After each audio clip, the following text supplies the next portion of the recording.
Good evening, everyone. Good evening. Good evening. Hello, Court. Hey, Nicole. Thank you guys for joining.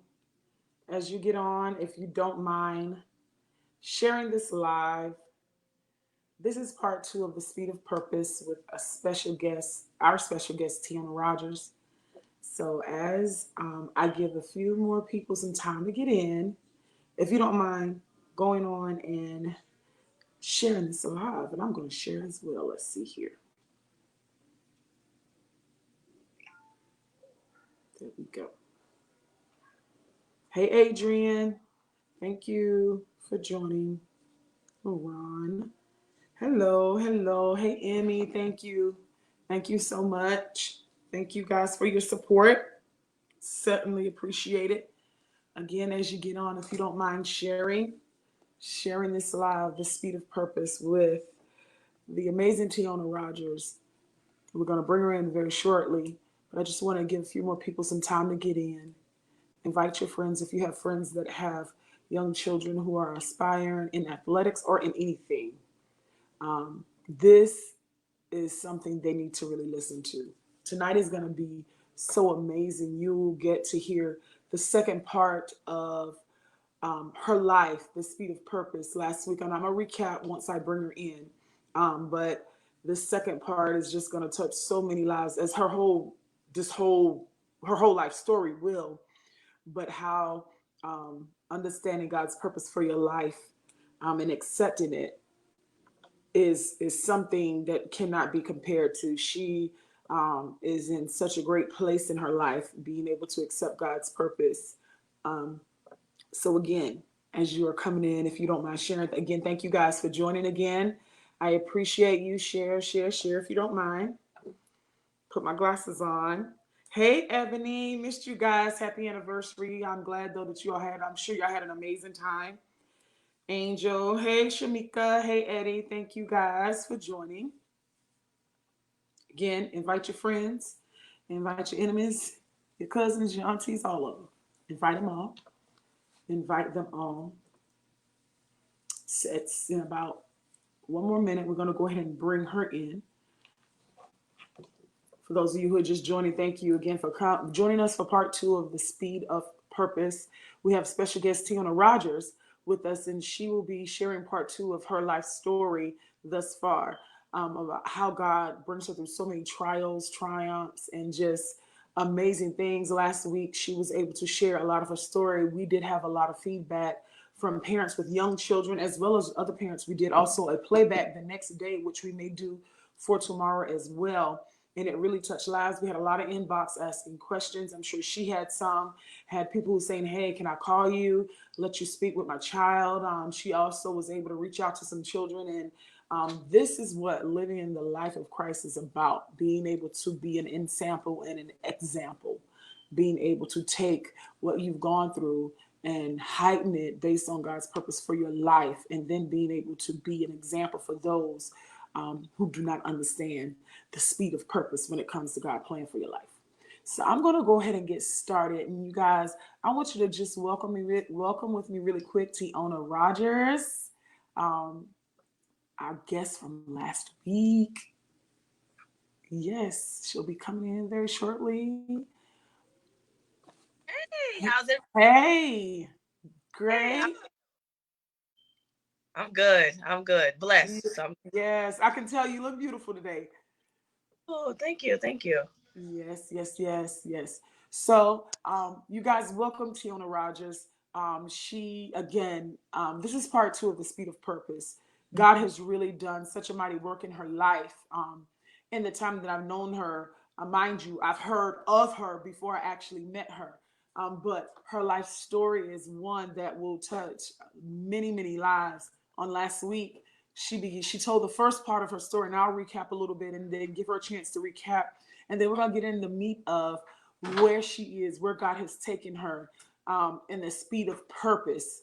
And the reason why this is titled that is because so many times everybody in life, they have a purpose from God. God has brought everybody in this world with a purpose, Right. and the ability to connect with that purpose is so important. But sometimes we go through things, as everyone in this walk will, just like myself. We go through things in life, and sometimes it's fast, sometimes it's slow, sometimes it's not what we right, sometimes it's not what we expect it to be, it's not what we want it to be. But one thing for sure is it's God's plan and it's His purpose, and He knows. And I'm gonna turn my phone off. He knows how to slow it down as Yeah. well as speed it up. So the speed of purpose. And again, Teona, I just want to ask before I recap a little bit. How was the feedback for you with last week's? How much feedback did you get? Someone told me, I think they was like, I'm asking her to talk to my daughter. What was the feedback like that you got from last week?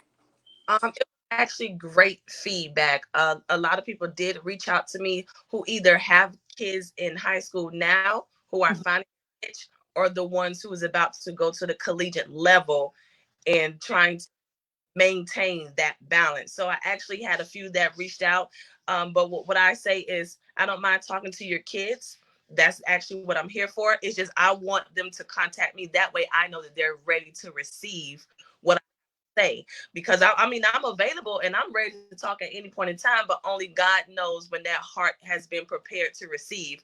So if you want me to talk to your kid, fine, by all means, I don't mind doing that, but just have them contact me when they're ready. So the conversation will be fruitful and it will be deeply, because I don't want to force anything on them when they're not at a position to receive it. So I say they contact me and then we just go from there, because I know that's when they are ready to hear and ready to receive whatever I have for them in that moment, or whatever God has for them in that moment.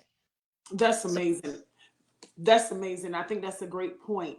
And when you listen to her story, even after we do this part two, if you have not seen part one, go back and listen to it. And she will actually speak on some of what she's saying too, about how she went through things, some things she didn't understand, things right. took her places, and she had to be ready for God's purpose for her life. So I think that's a good point. And if you're just watching again and you hear this story and it connects with you, or a child, a niece, or a nephew, make sure that you speak with that child, niece, and nephew. Find out where they are. Let them see it themselves, and then Right. find out if they're ready to receive. Because you want it to fall on not good ground, but you want it to fall on ready ground so it can produce fruit.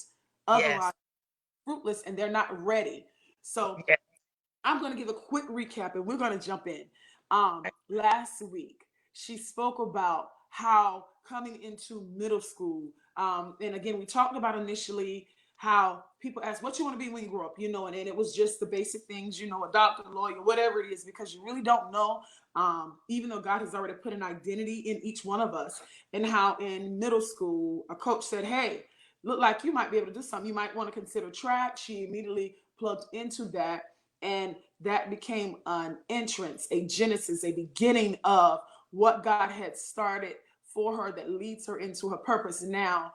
And she had along the way people who could, number one, recognize the gift, and then people who could help cultivate the gift. Two things you need when it comes to purpose: someone who can recognize it because it's there, Right. but then you need someone who can cultivate it. Along the way, she had her parents, she had her mom, her grandma, she had her family who also was able to support the purpose of God as she was going on this process, in the good and the bad. Eighth grade, because coming into high school, she blew up. She became this phenomenon in this area and then across the world in her craft and her gift. And one key point, if you're listening for the first time, that she made on last week was she became more connected to the gift than she did the gift giver.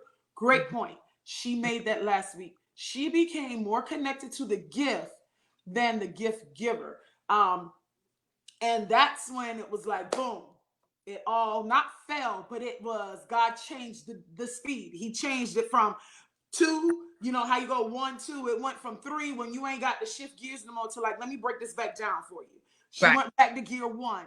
And so that was one thing. And Teona, let's pick it up from there. And I know we talked about it, but I want to kind of back it up and then we can walk in. So going ninth grade, you're this phenomenon flying all over the world, and boom, pick it up. Um, I would say, oh, ninth grade high school. correct? Mm-hmm. Mm-hmm. Mm-hmm. Um, Yes. Ninth grade, trying to figure out what it is I was trying to do, what event I was going to be good at. Uh, joking around, as I mentioned in part one, joking around, I jumped over a hurdle, and Coach Newton was like, "I think you would be good at that. Try it again." So I tried again, and he realized that I could definitely be a hurdler. So, doing different hurdling practices. And at the time, I had three top national women on the same team that I actually looked up to. I was the only freshman, and they were all three of them were seniors, and Mm. we had a relay team together. So I was like, wow, I'm a freshman. So I thought that was a great opportunity to, because I have big shoes to fill. I'm only a freshman, but they pushed me along the way. Then he, of course, brought in Coach Mathis for the speed of track and field. So Coach Newton was the technical part, and Mathis was the speed part, and it just ended up coming together.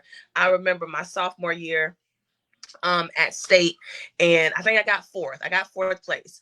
And Coach Newton was like, you know what, you're gonna win next year. And I'm like, really? He was like, yeah. But being on that stage, twice already, twice already, I knew what the competition was like. So you telling me that I'm about to win my junior year?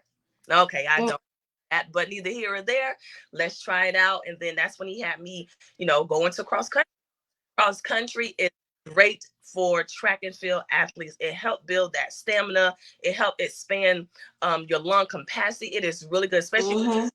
sprinting, like the 400 or maybe the 800 or something like that is really good.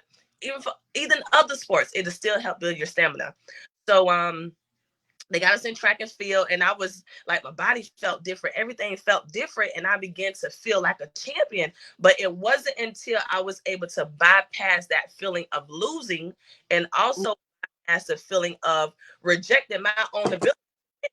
And I think that's what we often do, because we see the competition, so we already know what's out there, and we automatically downplay our ability. Mm. Point blank. And I was watching today during church service, and Bishop was saying how you have to practice. That's why when it's time for you to go out there and to compete, you don't compete because you haven't practiced. So, and it goes back to like part one, you have to trust in your training. And that's actually what I did. I trust in the ones who cultivated my gift.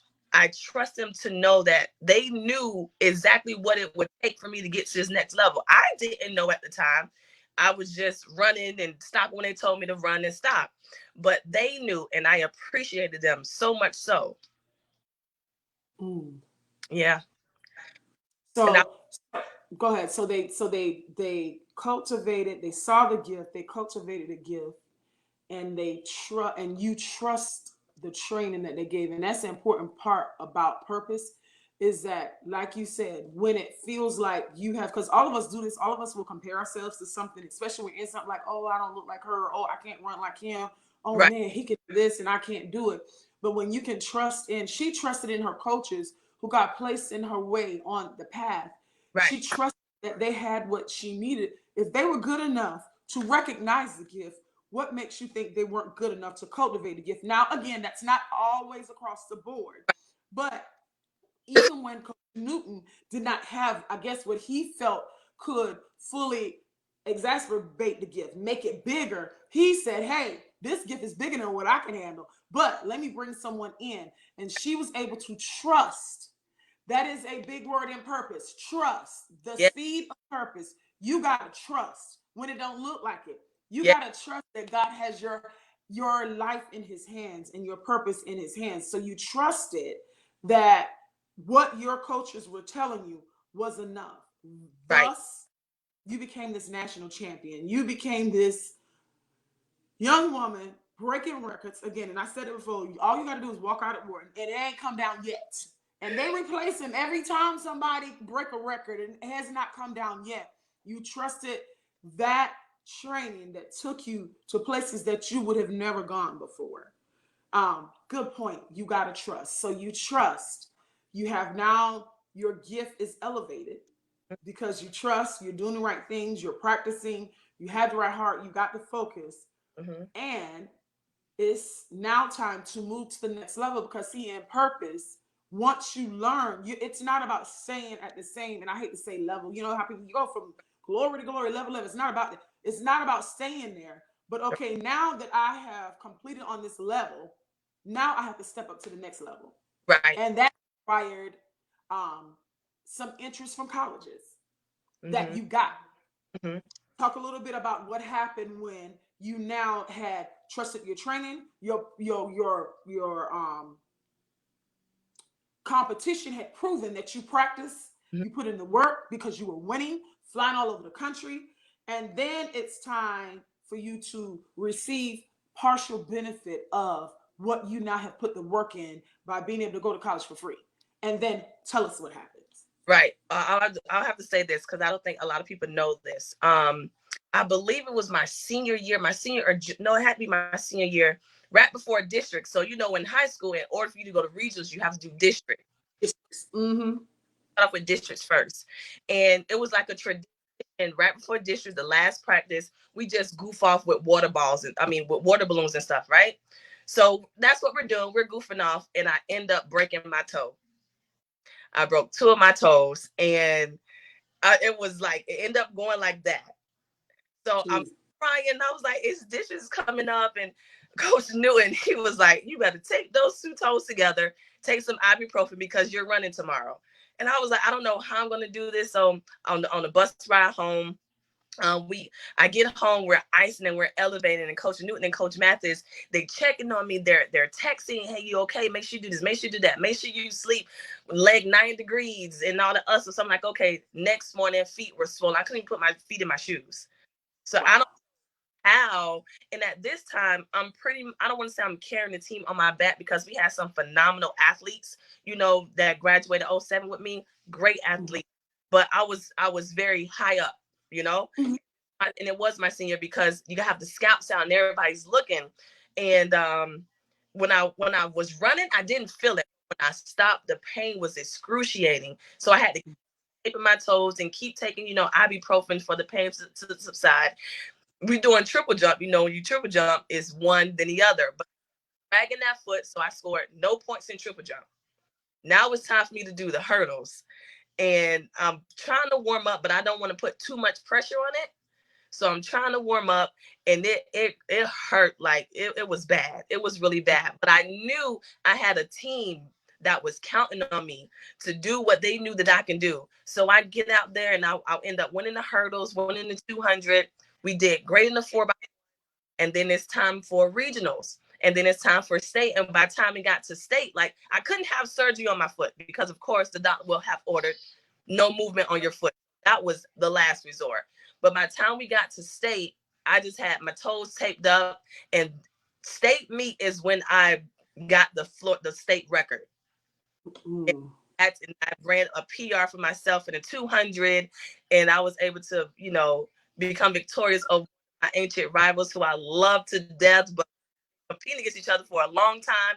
And I was able to beat her, but I knew because I had to go through that at the very end of my high school career that something great was on the other end. So if you are an athlete and you are a senior and you're getting ready to excel into a different atmosphere in athletics, it may be something towards the very end that's going to kind of throw you off, and it's going to kind of doubt your train and make you feel like what you did was for nothing.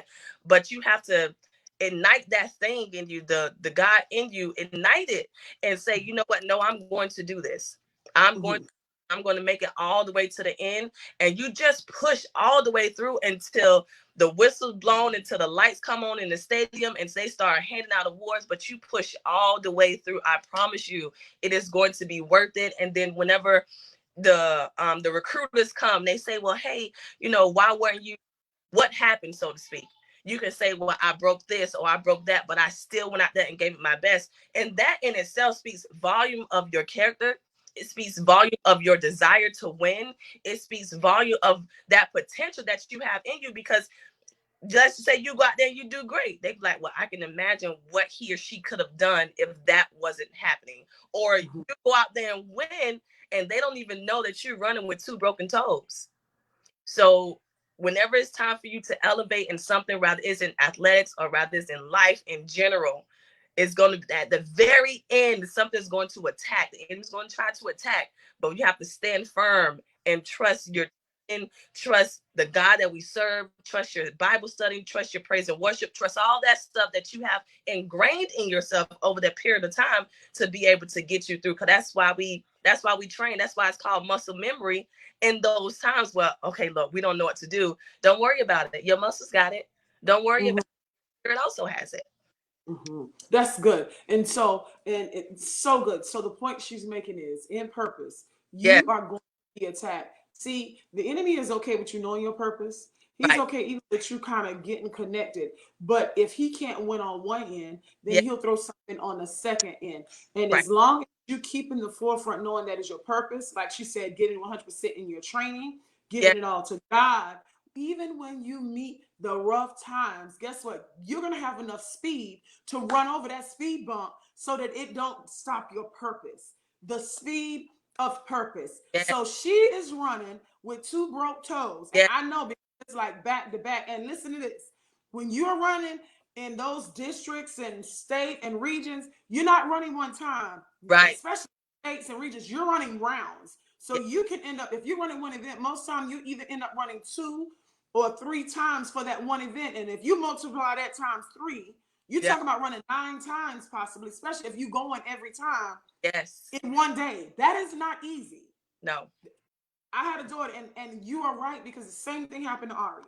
She had so many PRs just before she had come down so fast in her 200, just before it was time her hamstring went.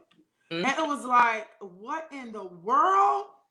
But it's just a speed bump. That's it. It's just a speed bump. That's, But when you have the correct training, the correct posture, you can go over that speed bump.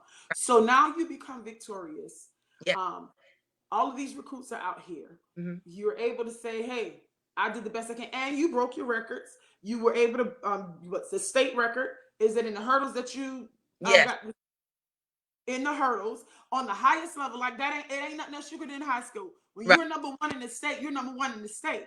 Yes. And now people have taken notice of your gift, where God, that God has given you because you cultivated, you were responsible with the gift, the track, and it's time for you now to go to the next level. Mm-hmm. Now there comes some prerequisites in order for you to now take advantage of Mm-hmm. this next level, this gift that God has given you, because every gift and purpose that God has for us, right? There are benefits to it. Yes. It's for his glory, no Right. doubt. But there are benefits to it. But in order to take hold to the benefits, you have to be balanced across the board. Last week, she talked about being responsible for your gift or purpose. Now, tell us about that responsibility or lack thereof that did not allow you to initially take advantage of the benefits of you being responsible of that training that you received in track. um my studying, my academics played a huge part in the reason why I could not totally fulfill or take advantage of, so to speak, of the benefits of my gift. Back then the SAT and ACT were a must. Like, you have to have those, and you scored according to your GPA. So if you had a high GPA, you really didn't have to score that much. You just had to have something to balance it out. But in my situation, since I was more in tune with my gift and not necessarily the responsibility that came with my gift, my GPA was lower. And with that said, I had to score a lot higher on the SAT. So in my mind, if I struggle on a day-to-day task of school, how can I sit still and take standardized testing, because I'm not a standardized tester? Um, it wasn't until I got to FSU where I took a test, and turns out I just learned different. Dyslexia, I just learned different or whatever. But I had to sit out because we were waiting, and I knew what was coming. It's just I was figuring, because I was who I was, they would make an exception. Mm. When we are trying to fulfill our purpose, everything has to line up. No exceptions must be made. We have to put in the legwork. We have to put in the legwork, because if not, when we get to that next level, that thing we should have learned back then, because we did not learn it, we wouldn't have anything to apply to the next level. So it's like you're going backwards all over again. So just learn it from the beginning and then move forward. But it was definitely my academics. So young people, you have to be balanced on both ends. There is nothing wrong being the smartest one on the football team. There's nothing wrong with being the smartest one on the basketball team. There's nothing wrong with being the smartest one, so you tutoring everybody else. If that's the case, then everybody's going to play. You don't have to worry about nobody sitting out or anything. So there's absolutely nothing wrong with that. But at the same time, it's easy for young people, because I understand it's easy for us young people to let that fall by the wayside because our pride get boosted, our ego get boosted, and we know, oh, they know who I am. The teacher's gonna pass me, or I'm gonna get somebody else to do my homework. And that's not the case, because what we're doing is we are minimizing the potential of our purpose. That's Mm. And we don't want to do that. We don't want to spend hours honing our craft on the outside, but then doing nothing for ourselves on the inside. It's just back, and it won't work like that. One is going to, I would say, one is going to stop the other one from flourishing. Mm-hmm. Period. So that's what was my downfall in going to the next level and training with the team and getting ready for indoors in January, is my lack of obedience to study. Mm-hmm. That's what it's, my lack of obedience to study. So I had to take the ACT in September, which is after fall have started, and wait for the test scores to come back. So it was all up in the air. Rather, I made the score that I needed to make to match my GPA, but I still trained. Either way it goes, because you have to be ready at all times. Since we never know what lies up ahead, we have to stay ready at all times. That's so good. And so you meet a speed bump, and I really hope that parents and children are listening alike, that your purpose is your purpose and God gave it to you. And though there are times where we aren't as responsible in the purpose, Yeah. maybe in one part than we are in the other, God still, He's such a God and so amazing that He allows us to learn lessons along the way, because every lesson up to our purpose is for a reason. Right. That's that path is there to pick up tools. Yeah, we know where we start. Once you find out what your purpose is, you know the end. But Right. that in between, that path has speed bumps, it has lessons, all those things are tools to maximize the purpose that God has for you. And so God allowed her to, at the end, say, hey, all right, now it's time to be responsible with the gift that I've given you. You've been responsible in one part of it. Now you got to get responsible in another part. She gets responsible. Now she is told that, hey, you passed the test and you now are ready. You're Yes. ready to go to the next level, which is college on Yes. a full ride scholarship. All right. That's a bless. See how your purpose, when you are responsible, and guess what? She could not take advantage of the benefit, the full ride, until she was able to pass the lessons. Yes, in natural, pass the ACT or SAT as well as her GPA, but in the spirit, until she was able to pass the lessons on this level that now opens the door to this next level, which allows her to get a full ride. And what an amazing benefit Yeah. when your mama, who was a single parent, does not have to worry about how is my child going to get to school. For some people, it's sports. For other people, it's academics. Whatever it may be, you Right. must be responsible so that you can take hold of the benefits. And that is an amazing gift you gave your parent. That's what my son told me. He said, my gift to you guys for raising me well is, he said, I always said, my gift to you guys is that you would never have to go in debt to send me to college. That I was going to be responsible with what you all taught me, and that Right. you are training me, spend your time, money and energy in, and I'm going Right. to give you the gift of not having a debt because of me. And that is what you did. That is amazing. I know your mom is proud. I know They, she's they no. were happy. They were happy. And then it wasn't just that, it was the FSU and the amazing things that come with obedience. Is like you don't have to worry about anything. You just do what you're supposed to do. You don't have to worry about what you're going to eat, where you're going to stay, what you're going to wear, where you're going to go, how you're going to get there. It's just those little things, seek first the kingdom and all these things will be added. That's Absolutely. us. So you're seeking your purpose and everything that comes with your purpose, the responsibility of it, the obedience of it, everything, every little thing that happens that we will happen to worry about, it doesn't even matter, because we are honing in on our purpose. So he's going to provide every single tool that we need to make sure that our purpose is fulfilled, ultimately giving him all the glory. Mhm. So have to stay focused on purpose, and in that purpose is being obedient to the responsibilities of that purpose. Because you know what? One thing about God, He's so consistent. He ain't never wrote a check that bounced, right? So if He has a purpose for your life, when you hone in on and He opened Yeah, them benefits, it don't come with, okay, I'm gonna let you go to college for free, but now you got to figure out how you gonna eat. No, right. God is like, I have this for you, Mhm. and but before you get to all of this benefit, one benefit, because it's just a part of it. It's so big to us when we receive it, and then when you go on in life, you're like, dang, that big thing led to another bigger thing. But He is a God of consistency, and He's a God of perfection, that He cares about every part of us. So not only are you gonna go to school, also you're gonna be able to go live for free. Like my son said, I can turn on the AC on 64 and I ain't got to worry about how much the light bill is. I can go to the dining hall and eat what I want. That's Yes, a blessing. So that's the kind of God we serve, that He daily loadeth us with benefits and blessings when yes. when we are in His purpose, just like she was. So you're going into your first year, you got your clearance and you're going.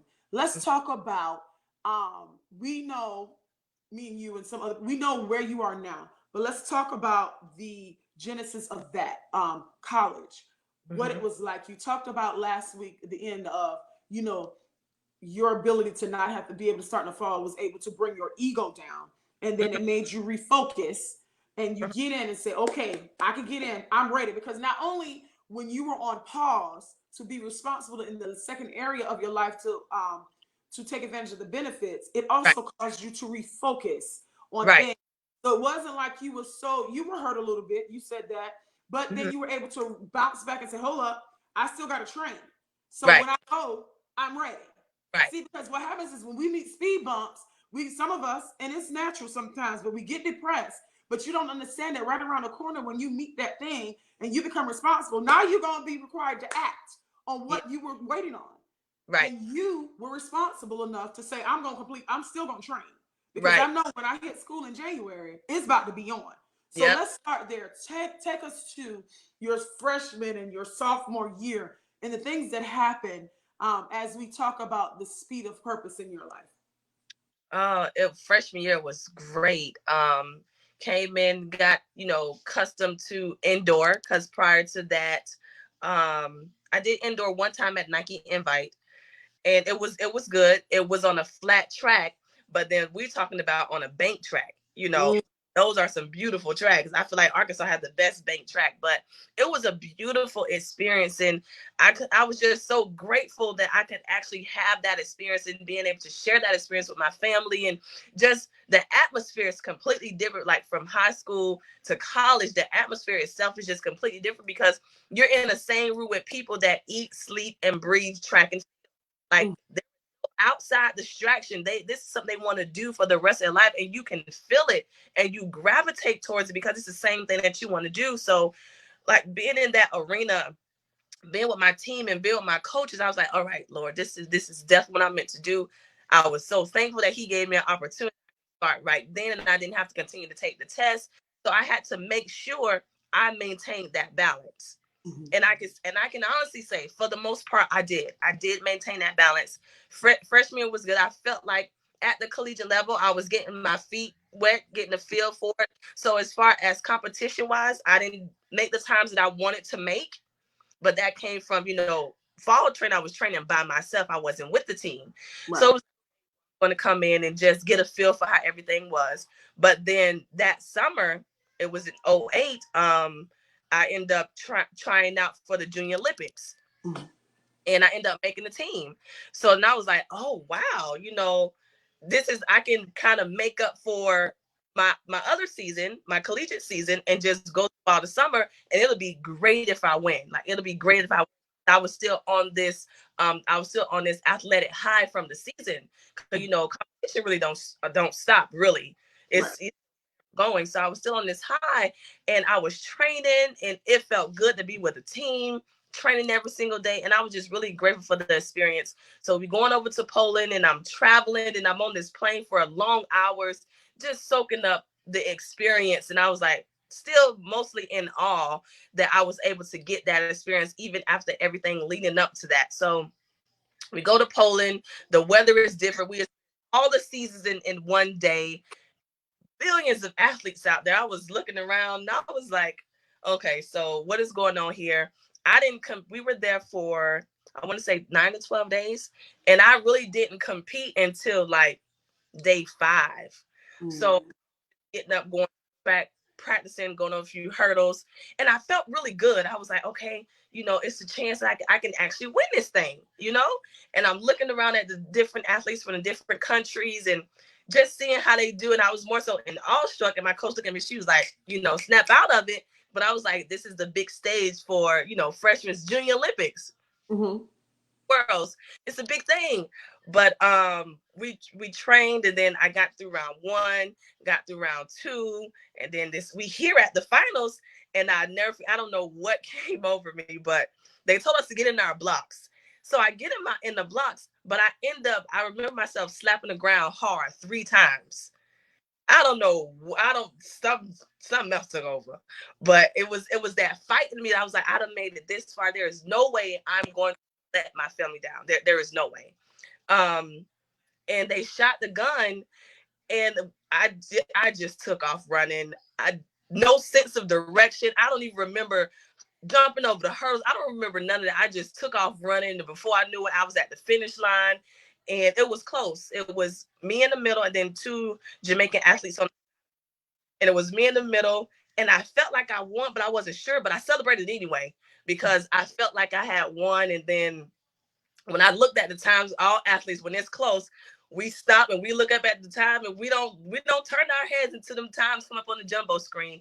And then my name came up first, and I was just like, I was so overwhelmed with joy because I was like, in the beginning, the enemy tried to stop me from getting to this point because he knew what this point would mean for my life. He knew what Mm-hmm. it represented, as far as everything that I've been through. And he knew that I didn't know that, but he knew that already. So that's why he tried to stop me from the beginning of me getting to that point. But I persevered, and I went over those speed bumps in speed, and I made it, and I made it through. And it was a beautiful feeling being able to wear one of those USA jackets, being able to represent such a country in athletics was mind blowing. And it gave me something different. If I can do it this time, I can do it again.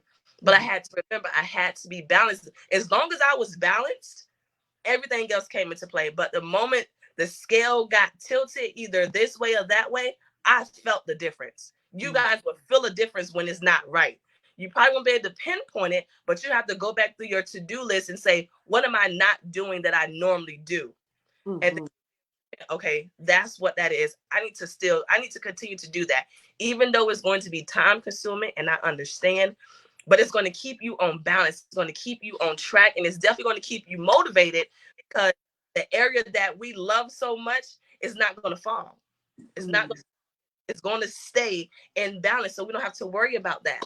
But definitely have to stay in balance. But I was in awe. I was definitely in awe that I can go over there and compete against such beautiful athletes, talented athletes, and go through these rounds and end up winning after all of that.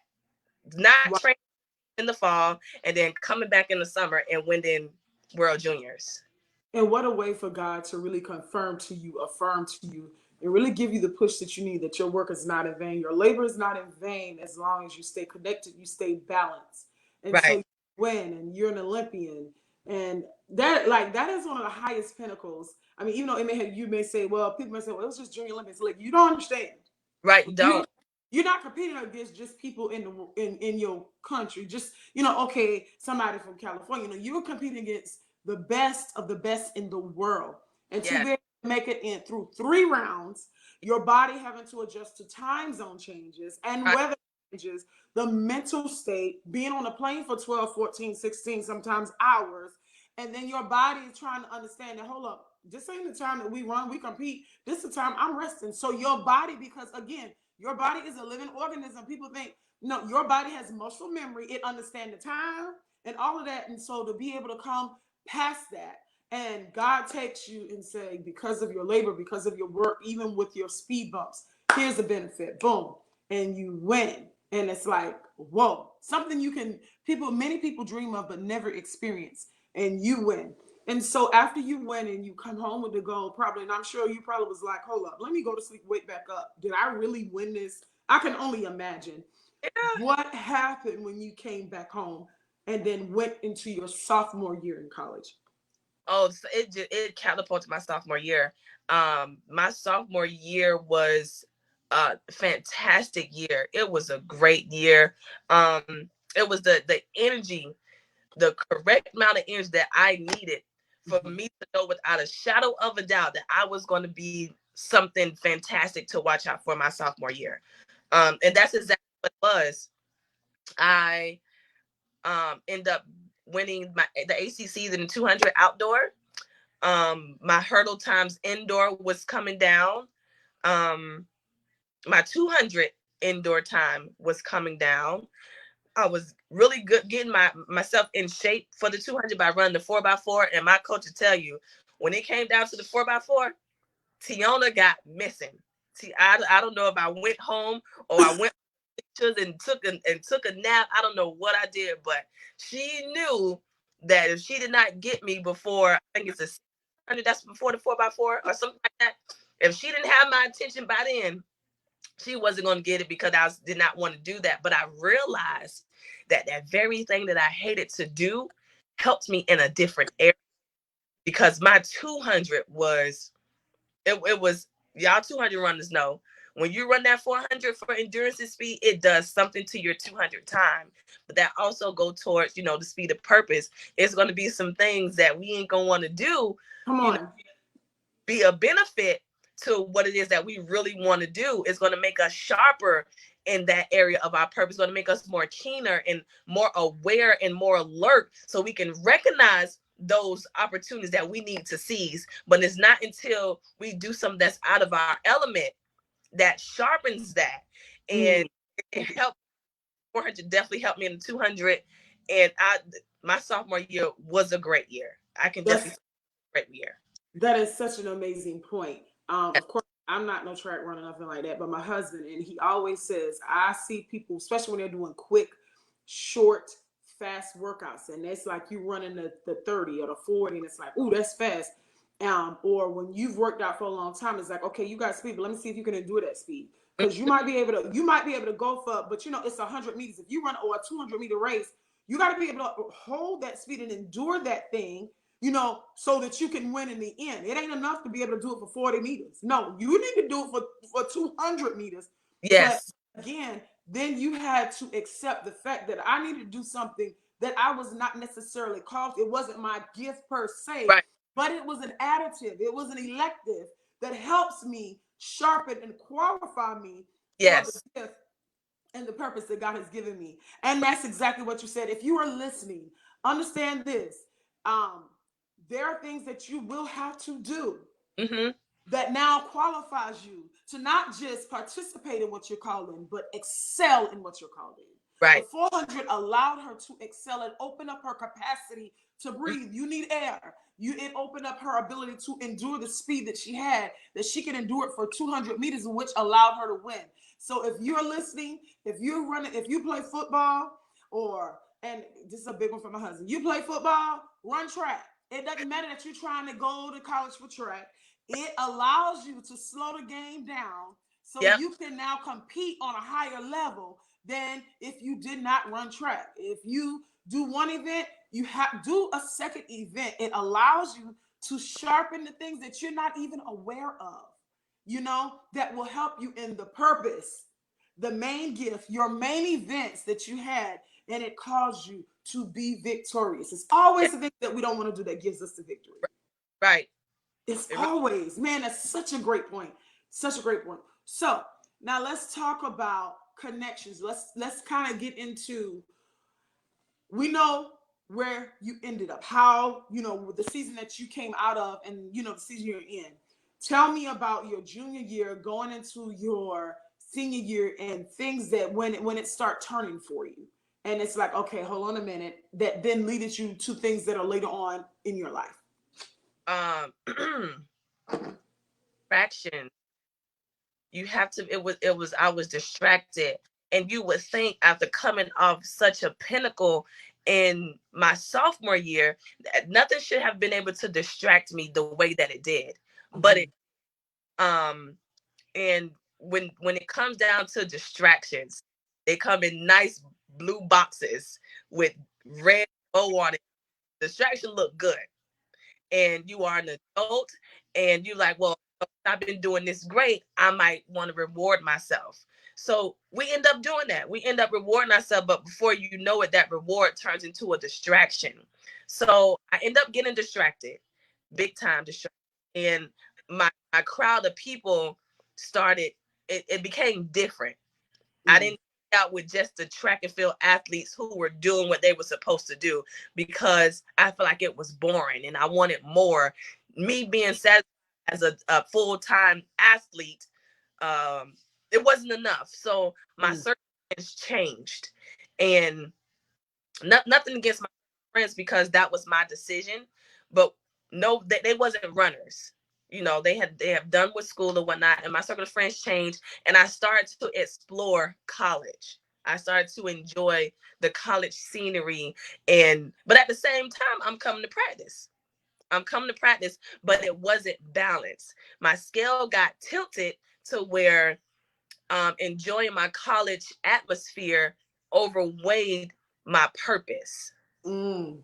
It overweight my purpose because I just want to experience life. I got tired of doing the routine thing, getting up, going to class, going to tutoring, going to practice, going to tutoring, and it just got repetitive to me, and it got boring to me, and it seemed like I lost my desire to do the same thing every single day. So I end up finding the distraction, and it sparked a little. It was like, Mm. okay, different, because I was looking for something different. And I end up in going down the road that I can't even, sometimes I can't even fathom how did I even get there. But you guys know what I'm talking about, where you end up doing this one thing, but that one thing just leads you down the road that you don't even know when you turn right or when you turn left. And that's what ended up happening. I got boring with my purpose. Mm. Get boring with our purpose because it's repetitive. It's the same thing over and over and over again. And we was like, well, we need some excitement. Where's the excitement? But in actuality, the excitement could have came from if I maintained my balance. Right. And I did not maintain my balance. I went outside of my purpose to find excitement instead of finding that excitement within my purpose, and finding little things to continue to spark my desire to do what he has called me to do. And that is, at that point, it was to run. It was to run and get past these obstacles so people know that it was God that helped me get through that. But that wasn't enough for me. Mm. I feel like it was a Eve moment when the serpent was like, surely you won't die. He Yeah. was, what God has given you is not enough. You need more, and you're going to get more if you eat this. Mm. So that's what I felt like happened to me. The enemy tricked me into believing that what I was doing and what I had wasn't enough. That, Mm. I mean, of that far. So now all of a sudden it was enough, and the enemy tricked me into believing that I wasn't living my life to its full potential, and I Right. getting out into all these different distractions that led down a road that I didn't even know how to get back, because I didn't even know how I got there. So distractions are key, even though they look good, they, whatever the case may be, you have to stay focused, because like we mentioned before, the enemy already know what is ahead. He already know that. So if he can deter you from that by something that looks aesthetically pleasing, or something that we think is fun, if he can deter you even just a second, because it's going to feel good to the flesh Mhm. automatically, then he has you. But we have to stay focused and stand firm on what it is that we are truly called to do. And isn't that crazy how even the things that are distracting, they really, like you said, they're aesthetically pleasing. They catch that external, but they have nothing that can connect to the purpose that you have, which Right, usually should be an indication that, hold on a minute. Okay, if they don't even understand this, which is my gift and my purpose, which I right, understand, why right. would I? and concede. But again, when you are distracted, you don't do that because it comes speaking the same language, saying some of the same things. Oh no, yeah, you should enjoy track, but it's nothing wrong. You are great in that. You're doing good in that, but it's nothing wrong with having fun. Right. Or it's nothing wrong with doing this. So it's not like they're downplaying the gift or the purpose. No, what they Right. do is they use that gift against you. Like, yeah, girl, you good. You doing that. But sometimes, you gotta breathe a little. I mean, we're not trying to tell you to not do your gift. But Right. that's what the enemy does. He brings distractions that is like, okay, well, that can't be too bad. I mean, I can go out or whatever it is for a moment. And just that one moment of going out, y'all, listen, if you're listening to me, understand that the enemy is always on his game and he's going to use the things that are not people, because people think distractions, you'll be able to say, oh, I know that's a distraction. It's not that. It is the things that you are not aware of, the things that will connect to even a small part of us that's not covered, that is not connected to the purpose. And it only needs 0.5% to be able to connect. I Yes. mean, and the moment it gets your what you say, you got that. Got It it. got you. You got. Yes. You just had to consent. Yep. It's this movie, and it said in order for the demon or whatever to affect the home, someone had to invite it in. And when I tell you in this movie, it tried the daddy, it tried the children, it tried, and the strongest one in the home in the first part and in the middle part of the movie was the mom. And Shirley looking at me was like, oh, she ain't about to conceive. And it was just at a very weak moment, at a very moment that she got her eyes off. She was like, and the enemy came in different clothing, but with the same purpose. Yep. Distractions are going to come with different clothing, different attire, but the purpose is going to be the same, to get your eyes off of what God has for you, to Right. get your eyes off of his purpose. And Right. the moment she was not able to recognize before, because for one moment she unplugged, she took down her guard, and it came in something so familiar, like I think it was one of her family members. And she was like, I mean, it's our family member. And the kids were like, no, ma, no, no. She could not fathom in the movie, why would they say that? That's their family. Right. And as soon as she let him in, he just took off all the attire. And it's like, you thought I was your sister or your auntie, but this is really who I am. If you're Right. listening, don't let distractions distract you. If it is not directly connected to your purpose, the way God said it, I don't care how mundane and how it feels like I've accomplished this level, I got it. He's just waiting on them because he's patient. The enemy is patient. You'll be like, okay, Very, I'll wait. he's I'll very wait.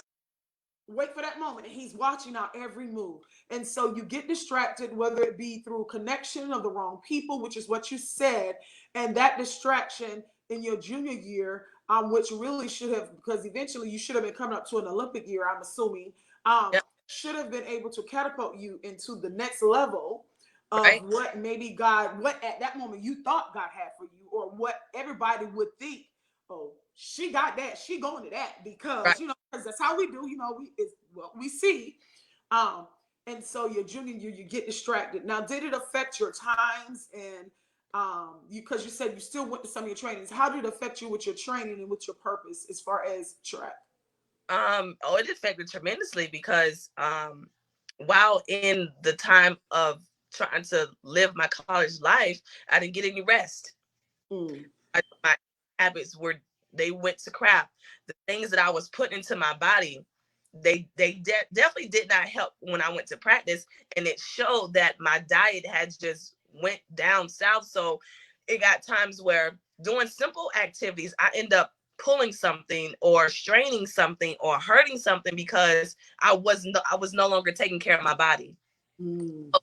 I go to um our team, I forgot what they call Trainer.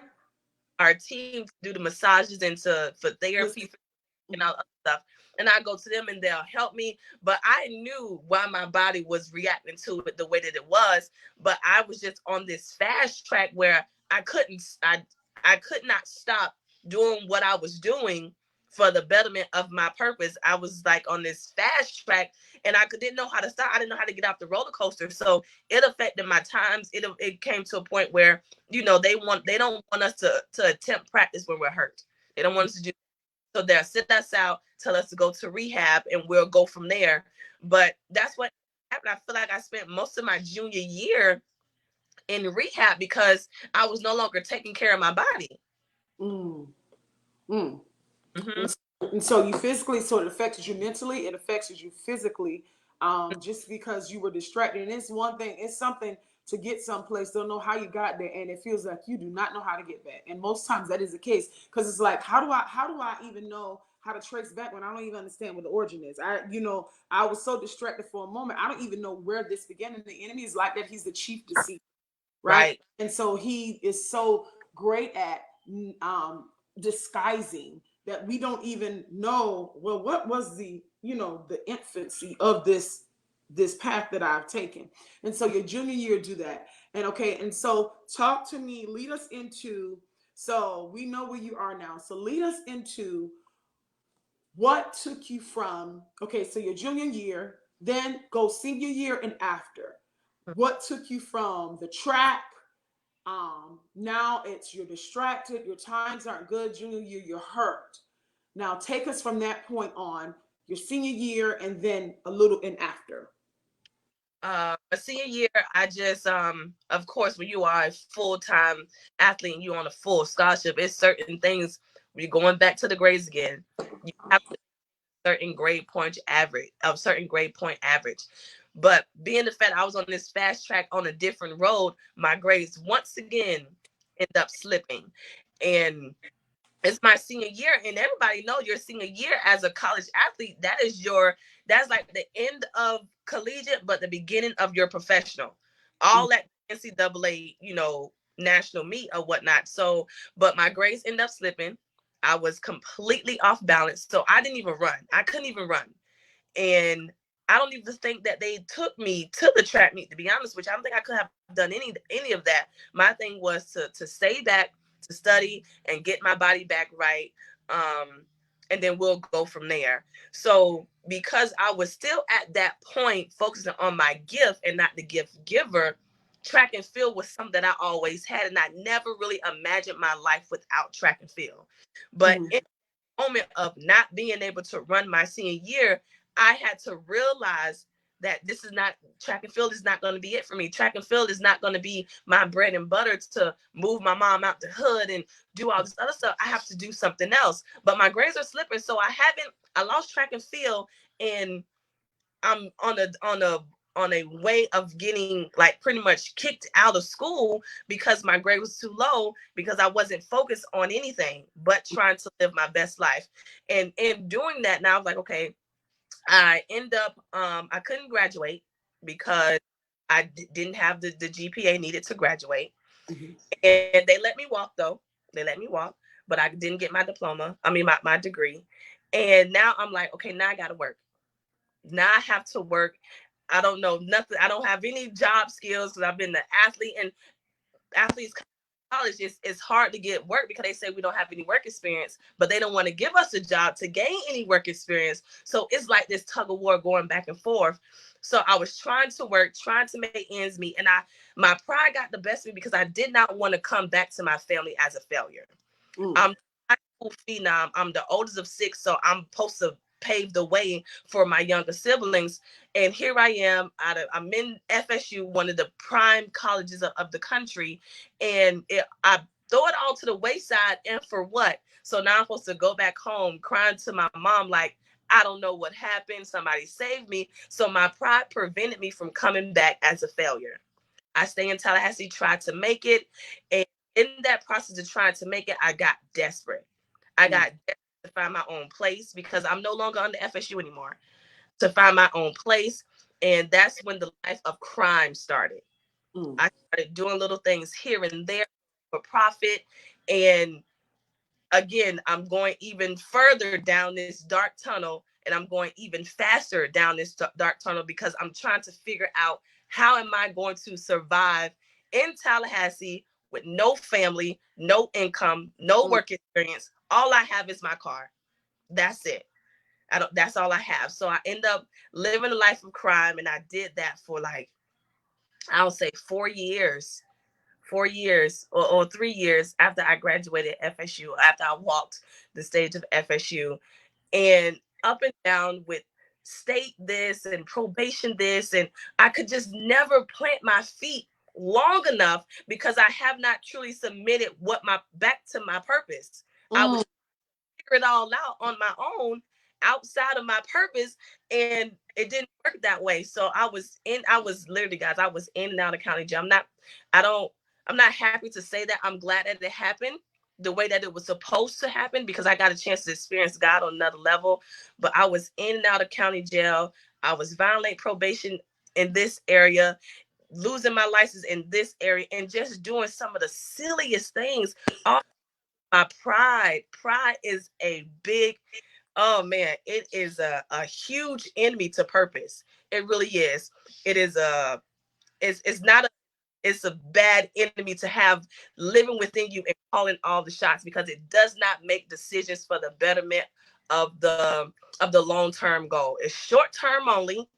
And I was making these haste decisions, making haste decisions with being with certain people, being around certain people, and just doing all these different things. And then you guys know in 2012 I ended up committing tax fraud.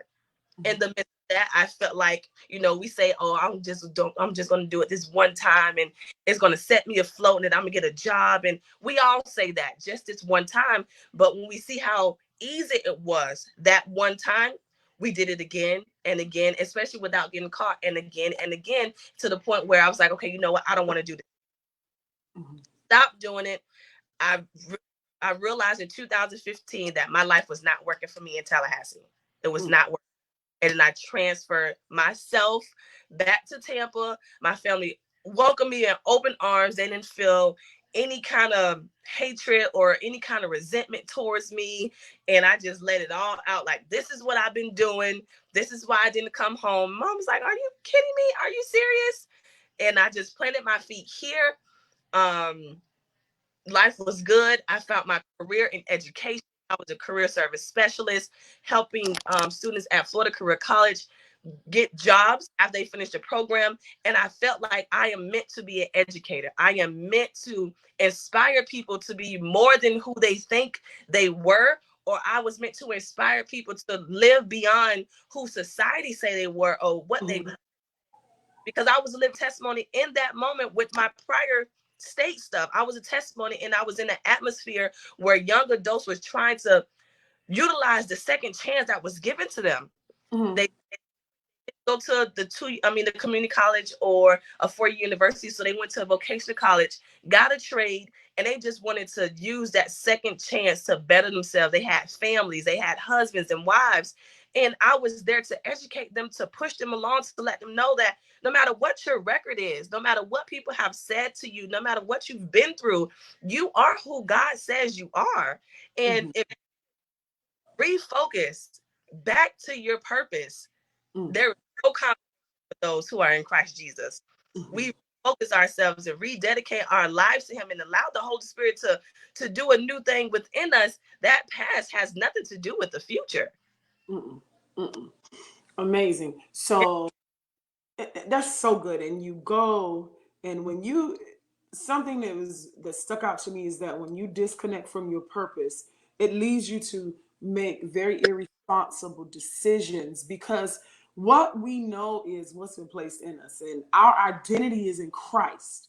And when Yes. we disconnect from that, then we make irresponsible decisions. We've all have done it, that we don't understand the recompense for, or that we don't understand the you're just trying to survive. You now go from living on purpose and in purpose to living to survive, and Yep. that survival will push you to do things that are unseemly, things that you would never find yourself doing, things that you had never done, but all you know is now survival, because then you're dealing with guilt, you're dealing with shame, you're dealing with disappointment, and you don't know how to handle it. Why? Because you're not connected to the thing that gives you life. You're not connected to the identity that God had placed inside of you. And so now you make unseemly decisions, Yeah. and it costs. For some people, God says, you know what, I'm going to let that pass. Crop Right. failure, you don't worry about it. I got that covered under the blood. But when you're on a speed of purpose, when you're on a path of purpose, even the things that we would want to be like crop failure, it doesn't happen. When God is trying to take us to beyond a purpose that we have connected to the main purpose, He then has to use some things in the past and say, well, Y'all let call crop failure on that, but I need to pull this. I'm gonna Yeah. hold it for a little bit, but I'm gonna pull it when I need it, when I Right. know she's ready, when I know he's ready to now really walk into this thing, this purpose of ministry and Yeah. life that I have called them to. Yeah. So you go, you're on a life of crime. Um, and you're doing all these things in and out of county jail, as you said, and then you get the energy, you get the solace to say, Mom, I need to come home. This is Mhm. why I'm embarrassed, whatever. And of course, what we do always open it, because the enemy's gonna make it seem bigger than it is, so he can keep you out there longer. If you Right. watch, the enemy understands your purpose. His job is to make you, once he gets you distracted, get you disconnected from purpose. Now his job is to kill, steal, and destroy. I tell people that all the time. He isolates you to kill you. He isolates you to disconnect you. Then he beats you down with guilt, with disappointment, so he can ultimately annihilate and destroy you. And he's Yes. not just trying to destroy you as a person, he is trying to destroy the purpose inside of you that you haven't even tapped into. It Right. was good enough for him to allow you to succeed in track. That was enough. But he Right. knew, she about to really get into this real purpose, so he distracted. And Mhm. so then you come home, you're doing well, you now connect and you find a new purpose, as it were, which is part of God's plan for your life. You find you get into a different vein of the purpose of God. You're helping people, you're training people, you are now, I'm assuming, on a very good, which I know, spiritual focus. God now puts you in a ministry Yeah. where, okay, now I get it, I can get it, I can do this, not that you were perfect, no one is, but I can do this now. I can connect, I can Right. do this. And then once you get this job, let's talk about that and we can move it forward, because this is so key. If you're listening, this Mhm. is key. Understanding the speed of purpose in life. God's purpose is yay and amen. It's great, but Yeah. sometimes he slows it down and then sometimes he speeds it up. So you're now helping family, you're helping people Right. graduate, connect to different things. And then what? On this beautiful January 12th, 2017, I was chipper that day. I was very, my aura was just different. Like usually I wake up happy, but my aura is just different. And I go to the school that I worked out, lived across the street. I walked over to the school and the school was empty. It's never, class started at 9 o'clock. I get there at like 8:45 ish. So I'm expecting to see a campus full of kids getting ready to prepare for the day. And I don't see not one person. I don't see no cars. I said, well, what is going on? So I walk in, I put my stuff down at my desk. I go and make me some coffee. And I'm, speaking to the staff that works there. And I was like, hey, where's everybody? And it's like, oh, yeah, the school just all of a sudden said they want to take a field trip to Mosey. I was like, okay, that's weird. I go back to the office. When I come out, I see the marshals. And they asked me if I was who I was. I say yes. They say, well, we have an indictment for you, 6 charges of tax fraud. Remind you, I did this in 2012. Here is now 2017. I am planted. I am rooted.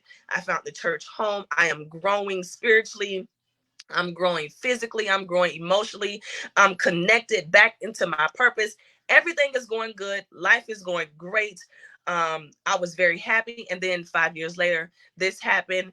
And that day, January 12th, 2017, was a start of something new. Didn't start to something new. They take me downtown. I get signature bonded out under my mom, and we're talking. And now it's like, okay, so what I do next? My mom is figuring, she was like, what they say, what they say. I'm quiet because I'm trying to process, like, did my life just come to a halt like that? And I was talking to God about it. I was like, Lord, I would prefer you to have brought this back up when I was in and out of county jail back then, not to bring it up now when I'm stable and I'm rooted in you and I'm doing what you want me to do. Like, this is a bad time to bring this up. Not understanding what he was doing to me in that moment, doing with me in that moment.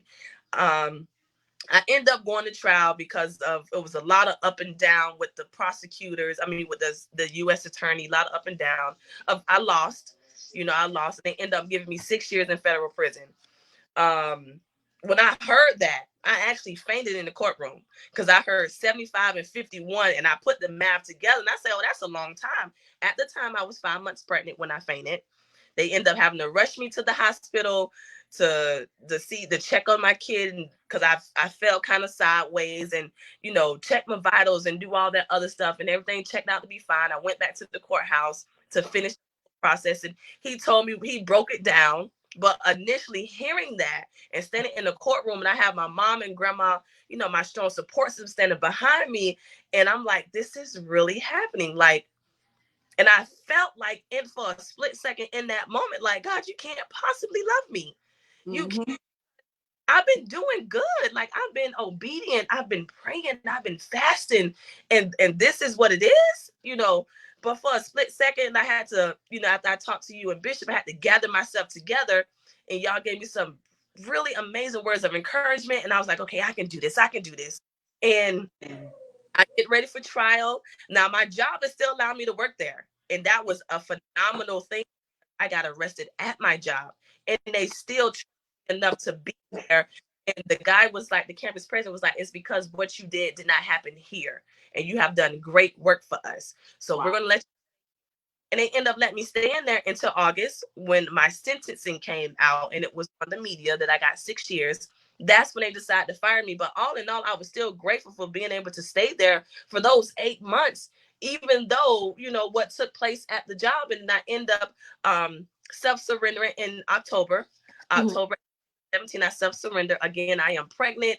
First time mom. First time going to federal prison.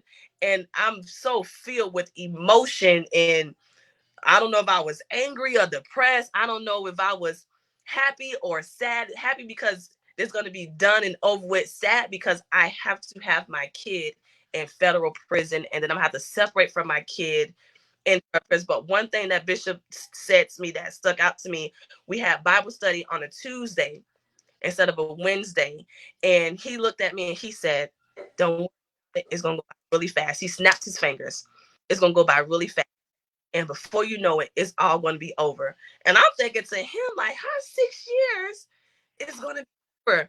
But he knows something that I don't know. So we just going to rock with this. So I was like, yes, sir. And, he was like, it's going to be some days that you're going to be lonely and you're going to feel this and feel that. But in those moments, confess the opposite of what you're feeling. So that stuck with me, no matter how low I got or how low the enemy tried to take me during that process. I had to confess the opposite of what I'm feeling like. No, I am not depressed. I am not angry. I have been forgiven. There is no shame and guilt for those in Jesus Christ. He died for I had to repeat the word out loud to myself. So not only for me, but let the enemy know that you're not going to use this against me. I'm going to use to draw closer to God, for him to refocus my purpose into what I am called to do. And I would say in the beginning it was rough because I had my kid and I was in a program where, they could let me keep him for 3 months. That separation though of knowing that I'm not going to see him at the time for 6 years, like next time I see my kid, he's going to be 6 years old. I really went to like a deep depression, and I think I cried every night for a month. Wow. Every on my bunk, and I cried like nobody's business. And the women there, they have been there for a while, or newcomers, they encourage me like, hey, listen, you're gonna be good, you're gonna be great. Don't even worry about it. But after that, I said, all right, Lord, it's just me and you. I don't have any distractions. All distractions are eliminated. I want to be refocused. I desire to be on the fire. Like, I want my fire back. I want my passion back. So if this is the time that you have me, these 6 years that you have me to get back to where I need to be, then I'm not going to complain about it. And when I made up my mind to not complain about it and to just give it up to him, I had to give my son to him. I had to give my family to him and not worry about what's going on the outside. I have to give everything back to him. And I felt kind of guilty because here I am just focusing on me. But my family is out there focusing on something that they didn't even ask for. And Mm. go through their little struggles to make ends meet. But I'm in prison just like living my best life with the Lord. And I don't have any worries. But the enemy tried to use that, like, how dare you be happy when Mm. you're out there trying to figure out how to take care of your son, or your grandmother just decided to retire, or like, how dare you be happy? And I had to confess, I was what I know. My mom not struggling to do anything because God provides every single thing. He provides for all of our needs according to his riches and glory. So Mm. I don't. worry about that. God is taking care of them because he told me if I do what he wants me to do, then he's going to do what I need him to. And that's that even exchange that we had. I'm obedient to him, and it just works out. It just Mhm. works. And And that, so that, y'all, that's loaded. And yeah, now you make this decision that happened previous yeah, BC before Christ, and you come in Christ. And I really want to go some more, but I'm gonna stop because we're over an hour, and we're gonna have yeah, to do a part 3 because I know everybody's like, "Oh, that's the juicy part." To me, it's not. I want you all to come back next Sunday. I think hopefully she's available yeah, because I want you all to hear when you commit to God's process and are okay with what she ended with. Okay, I had my kid, I gave him up to God, and now she said, "Okay, God, I'm ready." This is hmm, where she ends because, and this is key, because next week you're gonna hear the whole transition. When I tell you she went in there, and I don't want to tell it all, and I'm just so proud of you, and became on fire for God, yes, and a missionary. And I'm not gonna give it all, but every time I prayed for you, I was like, God, I just hope she knows how proud God is of her. And we definitely were, to take a situation, accept the punishment of something that happened before Christ, and submit yourself to God when everything seemed like it should go right. And then he's like, okay, but hold up. Let me bring this back from your past. hmm, This, and it was for a reason. yes, So next week I want you to join me yeah, because this is the meat. This is the part that really will set you. And this is just not about kids. This is about anybody who is right, struggling with any distraction in life. yeah, Next week is the part that's going to teach you how to set yourself aside when you've made mistakes. Because hmm, people get angry at God when it's like, okay, God, why? And rightfully so, we're right, human. But when God says, okay, one more thing before I really put you into your real gift. And right, now I got to call this thing back, even though you've committed your life to me and it's submitted and are doing great. Now I need to pull this back from your past because now this thing, the Bible says all things work together. Though it was in your past, I'm going to pull it so it can work together for the good. And hmm, so next week, we're going to really talk about the meat of what happens because I really want to take time with that.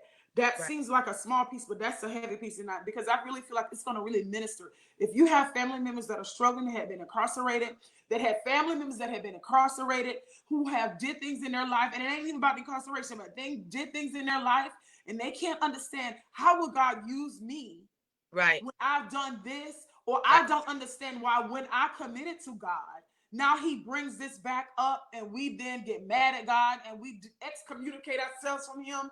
right. Bring them on this live next week so they can hear and be touched by God. I'm telling you, next week is going to be powerful. I feel the Spirit of the Lord. Next week is going to be powerful. Bring anybody that you know is struggling with committing themselves to the purpose of God when it feels uncomfortable, when it seems like you said you forgave me and I know I asked you, but now Mhm. you're going to hold this against me and Right. you will understand the purpose of God. Teona, do you have anything you want to say before we get off? Because I'm trying not to tell it all because I am just about to scream and shout on this live. Next week, y'all, I'm telling you, do not miss it. Bring anybody, everybody that you know, because they are going to be touched by God. Teona, anything you want to say before we stop here? No, I just want to say I want to thank everyone who has watched part one and part two. Thank everyone who has invited someone, everyone who has been in my inbox. When you tell me that I am an inspiration, you encourage me to continue to be an inspiration. Whenever you send emojis, and it just reaffirms that I'm on the right track. You know, sometimes I don't feel like if I'm there or not, or if I'm on the right track, or if I'm listening to God. But just know, each time you comment on my post, or you like something, or you share something, you are just reaffirming my purpose. And I appreciate that. I appreciate each and every one of you who have commented, liked, been in my inbox. I appreciate all of that. And I just pray God's wonderful blessings over all of you guys' life. Definitely be back on Sunday. Like Pastor Nikki said, Miss Nikki Tate said, definitely be back on Sunday because Sunday is really the bread and butter and it puts everything together. You do not have to be ashamed. And next week, I would tell you why you don't have to be ashamed and that God loves you no matter what. If you're the only person on this earth, he still would have sent his son to die for you. And that's how. So forget what other people say and focus on what God says about you. And what God says about you is the only thing that matters. Amen. Be blessed. Y'all, Yeah. share this live. If you Yes. have questions, if you want her to pray, if you want me to pray, inbox us. We will do that. Share this live. Meet us here on next week, Yeah. 7 o'clock p.m. Bring your kids, your grandmama, anybody who is struggling with obedience to God and how I have failed and God now brings back up my failure. How does that connect me to purpose when I'm trying to do right? I Right. promise you, you will be blessed. See you Yeah. all, Teona. Thank you so much. And I will see you guys next week. Share this, send this to someone's inbox. Y'all be blessed. Be blessed.